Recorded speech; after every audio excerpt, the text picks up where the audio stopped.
Hey guys, I'm Tim. And I'm Dan. And this is the Board Game Rundown. Today we are doing a Kickstarter preview of Flight of Icarus from Cobblestone Games. This is designed by Peter Schultz, and it plays 2 to 4 players.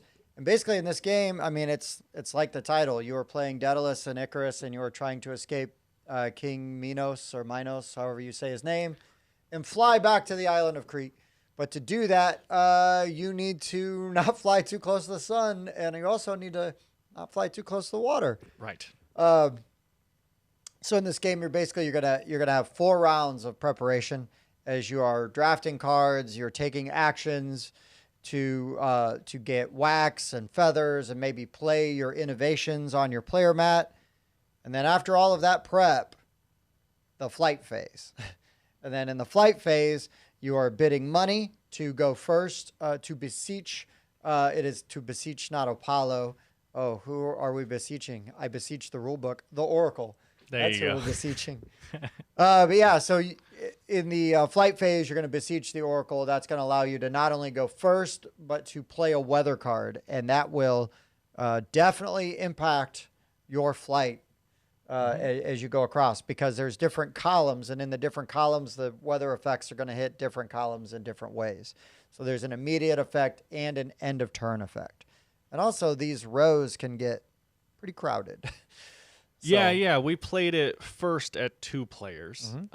So it's less crowded at that player count, but also more purposeful take that, right? Oh, yes. To where in a higher player count, it's just like, sorry, gotta walk all over ya. But like in 2 players, it's like, no, I'm gonna move here because this is the only spot Tim's gonna be able to move on his turn, kind of thing. Right. So you can really force that kind of stuff. I'm gonna force them to spend stamina to occupy that spot with me, or I'm gonna force them to fly higher or lower to either lose wax, right? Because almost always flying higher is gonna burn up wax off of your wings, and then if you fly too low, you're gonna gain moisture. And so if you're going to be gaining, these little feather tokens, and as you are gaining moisture, if you ever have moisture equal to or greater than your feathers, you go sploosh. Yeah. It's exactly actually what it says in the rulebook. Right. Yeah, you have a really interesting mix of mechanics here, going from a worker placement type system going on over here to an engine build system and tableau building system going on over here to a race, that you have going on up here as you guys are trying to be the first one to the end, or, well, the one to survive to the end. Right. Or have the most of certain resources, tiebreaker stuff at the end if multiple people make it. Right. So in our game, Dan and I both made it across, and then it just came down to the tiebreaker. And kind of hoping that a weather card, top decking a weather card would be enough. Hoping it would kill you. To do something. I was close. I was very close. I had prepared overly in the wrong way. Oh, sure. I had geared up for stamina, and that was not going to be my enemy. Feathers were going to be, and moisture was going to be my enemy. So we know Peter Schultz from Quartermain, which we on this channel really enjoyed quite a bit.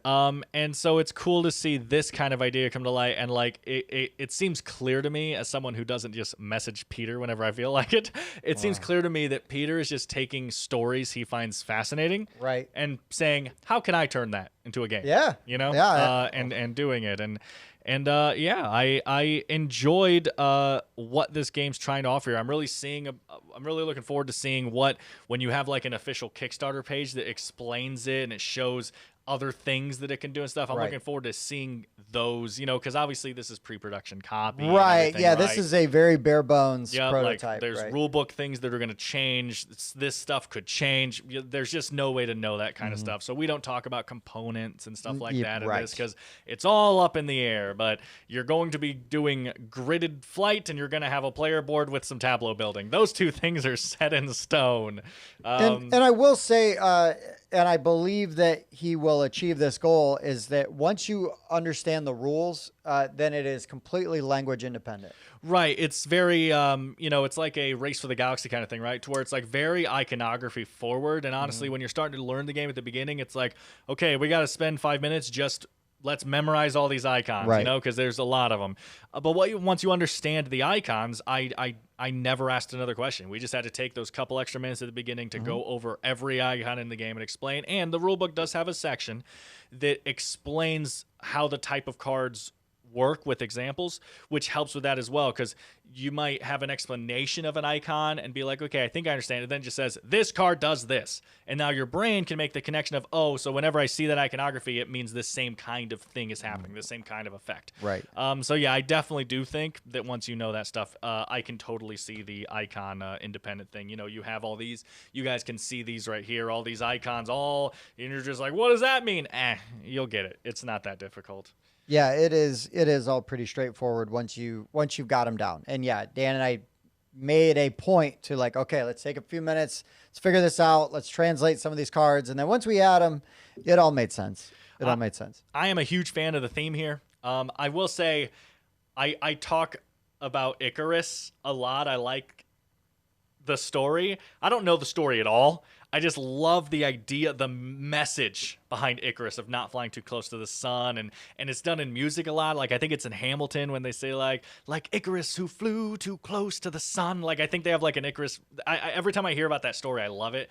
And so seeing that turn into here now to where you're getting wax and your feathers, and you can't have more feathers than wax because you wouldn't have the wax to hold the feathers together, and the moisture ruins the feathers as you get too close to the water, and as you fly too high, the wax melts. The theme is really strong here. Really, they did a good job taking. I say Peter did a good job taking this story, which is obviously based on real life, and creating these mechanics here that is simple. It's not going to be the deepest game you've ever played, but it has a nice little mix of all these different mechanics that I like. The worker placement, the tableau building, even racing to a certain extent. Mike is really the race fan on our panel, but he's not here today.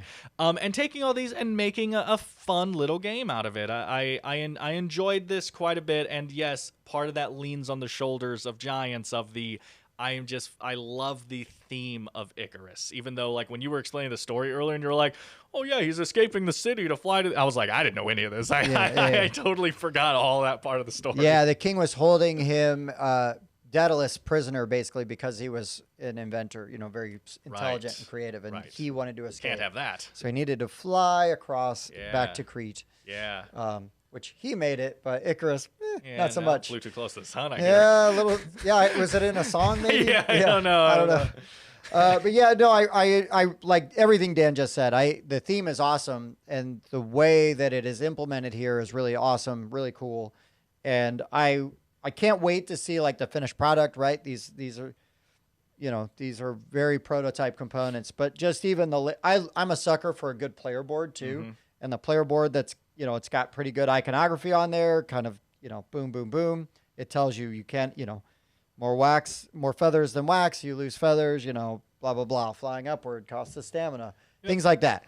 So, we're not going to drill into all the minutia of every little thing here. We just kind of wanted to give a nice little overview and our feelings and our experience with the playthrough that we had. But yeah, just tell you guys what you're kind of walking into. I think that if you're a fan of the Icarus story, I think this does a pretty good job of making a fun little game. It is a little take thatty. Yeah, for sure, which I usually don't like. I feel like there is a lot of mitigation in this game, though. I think so, yeah. You depending on you though, right? You are building this engine, this tableau thing down here. You need to plan ahead of being like, okay, what's going to be the problem? Oh, Tim is doing a lot of this right now. Okay, well, I need to build a lot of stuff that protects my wax because of X reason, right? Like, there's going to be a lot of judging on the fly during the draft and stuff like that. I mean, yeah. And so a lot of that and kind of shaping your engine to thinking, like, for example, I had a card in my hand towards the end, which would have negated the stamina loss effect for landing on my opponent, and I didn't take it, and I really should have, because Tim had a card in his tableau that I just didn't pay attention to. That's a big wings. Yeah, which made it worse for me to land on him. Extra stamina penalty. So I really should have had that card built, but whatever. You learn. It happens. You learn. Yeah, and I was actually built stronger to fly higher, and then you never did. flew high. Yeah. But I had the ability to negate some effects by flying closer to the water, which only worked once. Right, so your build was fly really high or fly really low, and you stayed in the center row the whole time. I tried so hard to stay in the center row. Got it, okay. My bold strategy. Yeah. But yeah, this was a lot of fun. This was a lot of fun. I'm looking forward to seeing it in its final form. Yep. And but yeah, I would recommend this. I think this is definitely worth keeping your eye on and paying attention to. Yeah. Some of you seeing this video are already on the Kickstarter page, so scroll back up and, see what else has changed since you've seen this version, and and let us know what you guys think of this, because I'm very fascinated. Yeah. Also, if you do back this, get in the comments and say that the rundown sent you. Right. That's very important. Look at that. It's the most important thing next to backing the game. Let's be honest. All right, guys. I don't have anything else. You have anything else, Dan? All right.